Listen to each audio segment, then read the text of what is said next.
Hello, my name is Donna McCallum and I am your fairy godmother.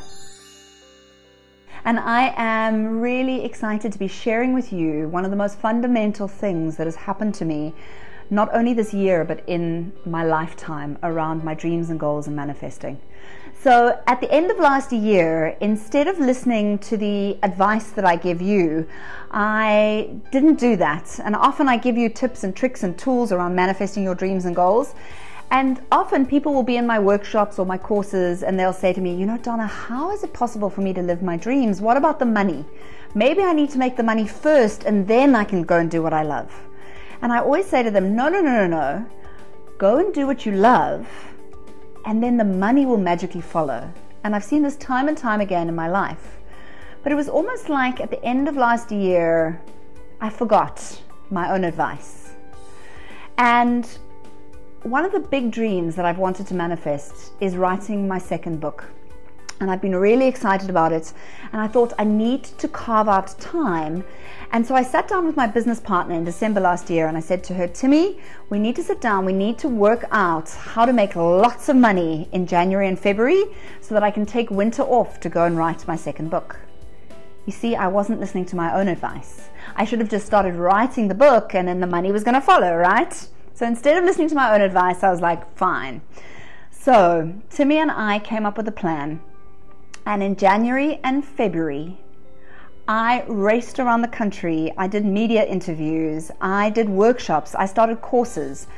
And I raced around and I was like a headless chicken. I found myself working 14-hour, 16-hour days, and it was like crazy. It was so crazy that at one stage, a very good friend of mine was on a phone call with me and he said to me, you know, Donna, it appears to me that at the moment you're really chasing after the quantity rather than focusing on the quality. If you focus on the quality, maybe the quantity will just arrive by itself. He gave the most beautiful analogy. He said, it's like being a flower. A flower doesn't have to race around begging the bees to come to it. A flower just needs to focus on being beautiful, needs to focus on its quality and growing and blossoming, and then the bees automatically come. And he said to me, it feels to me like you need to be the flower. And I sort of half listened to him and then carried on doing what I was doing, racing around, going after the quantity, you know, trying to make things happen. You know, when you're so in that struggle and effort and trying, and you really believe that the stuff that you're doing is really going to make an impact. You know, I was getting like crazy busy. I wasn't sleeping enough. I wasn't taking care of myself. My business partner and I were at loggerheads because I was in this like crazy achievement mode. Like, I've got to make all this money so that I can live my dreams. And at the end of February, I did the numbers. And I knew that our goal of tripling our turnover hadn't happened. What we'd actually done is we'd made only 10 Rand more than the year before. And the year before, I hadn't done all the racing around, the worry, the stress, the effort, the craziness. And I looked at this and I started to cry. And I cried because it felt to me like one of my dreams was now disappearing because we needed to make this money so that I could take time off. And it was at this stage that my wonderful partner, Timmy, who is such an amazing teacher, and I love her and hate her all at the same time because she's one of those people that stretches me. And she sat down with me and she said to me, you know, Donna, we've done it your way. And can you see what's being created? Can you see that you're getting stressed out, you're getting tired, you're breaking down, and no results are being produced? Or very similar results to results that we've had before. Nothing extra is being produced. She said, I think we need to try things a different way. And it was clear to me that we did need to do something differently.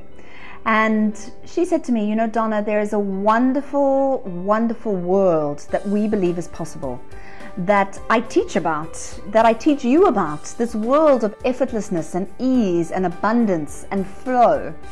And this world is so amazing, and we know it exists because there are times when we feel that magic, we feel that flow, we feel that sense of like, wow, life is really working with us. And then she said, but there's another world, and that's the world of struggle and effort and doing and the have-tos and the shoulds and that kind of logical, rational world that we've all been brought up in, the struggle to survive. And she said it feels to her like we have one foot in this new world and one foot in the old world. And because we have one foot in each, we're not in either.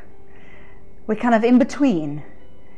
And she encouraged me, and with her beautiful words, she urged me, and she said, come, let's take a leap of faith. Let's leap into this new world that we know and teach and believe is possible, but let's leap into it fully.